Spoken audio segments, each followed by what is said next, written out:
Hi, Cooking with Dad here. Today we're going to be making a basic, easy, simple tomato sauce for pasta using 3 ingredients: butter, onion, and a can of tomatoes.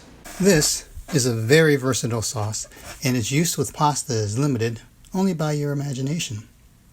It consists of 4 very basic ingredients. Start by adding butter to a medium-sized saucepan, a medium onion cut in half, and 1 can of tomatoes, whole tomatoes, a bit of salt.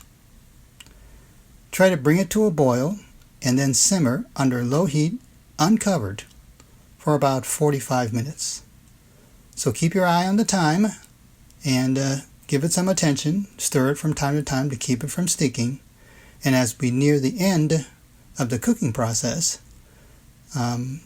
mash some of the tomatoes against the side of the pot in order to smooth out the sauce, and that'll give it a nice smooth texture.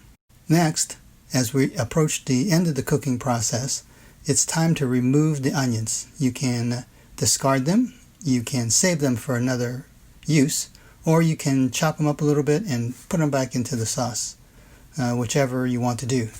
As the sauce is finished, always remember to add pasta to the sauce and finish the pasta off that way. Cooking with Dad. Hope you enjoy this video.